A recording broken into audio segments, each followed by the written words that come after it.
Baik, Assalamualaikum warahmatullahi wabarakatuh. Perkenalkan, nama saya Lintang Sukmaningrum dengan NIM belakang 236. Di sini saya mengerjakan tugas dari mata kuliah Seminar Manajemen Pemasaran. Saya sendiri membuat bab 1 sampai 5. Nah, apa aja yang saya buat? Pertama, saya buat bab 1. Di bab 1 sendiri ada latar belakang yang saya buat. Sebenarnya latar belakang yang saya buat itu belum termasuk lengkap Bapak, karena saya masih menjelaskan pada deskripsi umum, belum ke fenomena, belum ke riset, belum menjelaskan secara spesifik, kemudian belum menjelaskan objek saya, belum menjelaskan variabel saya. Nah, kemudian di bab 2 saya juga mencari kajian teori saya. Nah, tetapi pada teori-teori ini sebenarnya saya sudah mengerjakan semua teori, tetapi saya belum tahu apakah itu sesuai dengan skripsi atau belum, karena saya juga mengutip jurnal dari seseorang, jadi mengutip di dalam kutipan jurnal orang lain, tepatnya seperti itu Bapak. Tapi saya mencoba untuk menjelaskan pengertian dari teori terdahulu, kemudian mencari indikatornya. Kemudian di bab 2 saya juga sudah mengerjakan kerangka pikir saya, tetapi di bagian pengembangan hipotesis dan penelitian terdahulu belum saya isi, karena kemarin penjelasan Bapak sebelum puasa boleh mengerjakan seadanya dulu, yang penting ada isinya. Jadi bagian penelitian terdahulu dan pengembangan hipotesis itu belum saya kerjakan, tetapi kerangka pikir sudah saya gambarkan di bab 2 ini. Kemudian di bab 3 sendiri, yaitu metode penelitian, saya juga mengerjakan sifat penelitian, walaupun sebenarnya penjelasan dari sifat penelitian saya ini belum selengkap yang ada di skripsi orang lain, karena tentu yang pertama awalnya hanya untuk mengisi tugas dari Bapak, jadi saya tetap menjelaskan secara umum, belum sebanyak yang ada di skripsi orang lain, seperti itu. Kemudian saya mengerjakan definisi operasional dan definisi operasionalnya aja. Kemudian penjelasan pengertian mengenai populasi, sampel, kemudian pengertian sumber, kemudian pengertian tentang pengembangan instrumen penelitian, tapi saya juga belum menjelaskan secara lengkap. Kemudian kisi-kisi instrumen, saya hanya membuat kerangkanya saja, kotaknya saja, belum saya isi indikator dan butir pertanyaannya. Kemudian ada uji validitas data, uji reliabilitas, itu saya jelaskan pengertian dan syaratnya, tapi belum selengkap itu. Teknik analisis data, analisis deskriptif, dan sampai bab 3 selesai, itu pengertiannya saya jelaskan Pak, tapi mengenai kayak rumus itu belum saya masukkan. Kemudian di bab 4 pembahasan, nah di gambaran umum objek penelitian ini saya juga menjelaskan sedikit tentang objek penelitian saya, mungkin belum spesifik tapi umumnya saja, dan belum saya kasih jurnal rujukan ya Pak. Kemudian di bawahnya saya juga menjelaskan mengenai hasil uji validitas, kayak pengertiannya gitu Pak, uji-uji gitu. Tapi kan kita kan belum sampai membahas data, karena kita juga belum terjun langsung mencari data, jadi cuma pengertian-pengertian dari ujinya aja yang saya jelaskan. Kemudian di bab 5 itu kan kesimpulan. Nah, kesimpulan di sini saya mencoba menyimpulkan tentang hasil penelitian ini, walaupun belum diuji secara langsung ya Bapak. Saya masih melihat dari skripsi orang lain, saya parafrase seperti itu. Keterbatasan penelitian juga saya isi.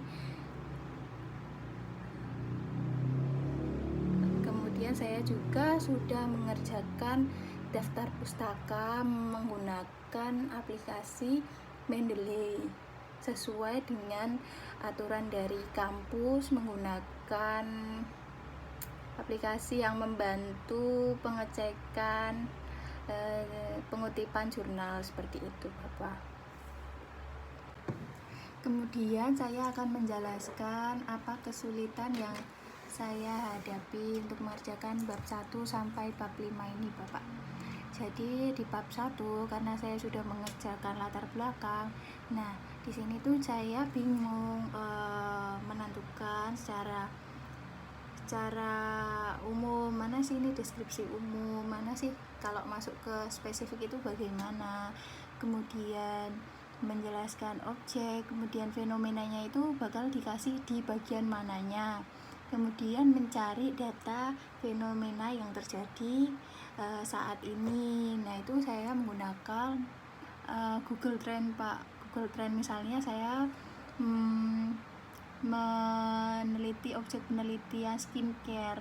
Nah, selama 5 tahun itu skincare dari misalnya merek something itu pertumbuhannya naik ke atas atau ke bawah. Nah, saya mencari itu melalui Google Trend. Nah, itu yang saya masukkan ke latar belakang saya. Kemudian yang saya hadapi, kesulitan yang saya hadapi itu kayak mengambil kutipan orang lain dan memasukkan di salah satu latar belakang saya. Nah, itu saya kesusahan untuk memparafrase kalimat orang lain ke dalam proposal saya. Seperti itu Bapak. Kemudian mengenai riset gap.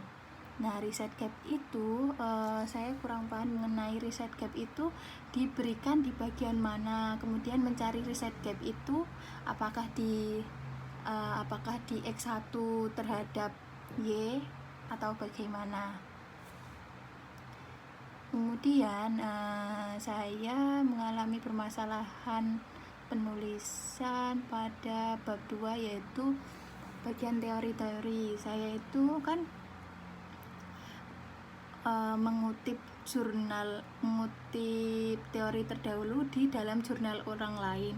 Nah, saya sudah mencoba mencari teori terdahulu melalui daftar pustaka jurnal orang lain agar langsung ke pembuat atau pengarang teori langsung, bukan dari jurnal orang lain. Nah, itu saya sesuai dengan Bapak yang memberitahu waktu kuliah itu, saya membuka daftar pustaka dari jurnal orang lain, kemudian saya blok, saya pindah ke Google Scholar untuk mencari teori terdahulu. Kemudian saya sudah blok, ternyata yang terbuka itu memang teori terdahulu milik profesor zaman dulu, tetapi di situ itu bukan buku atau bukan jurnal, tapi melainkan web page gitu loh Pak. Jadi kalau mau di citation melalui Mendeley ya jadinya kayak web page aja, bukan buku. Nah, itu saya bingung. Itu tuh cari teori seperti teori zaman dulu itu di mana.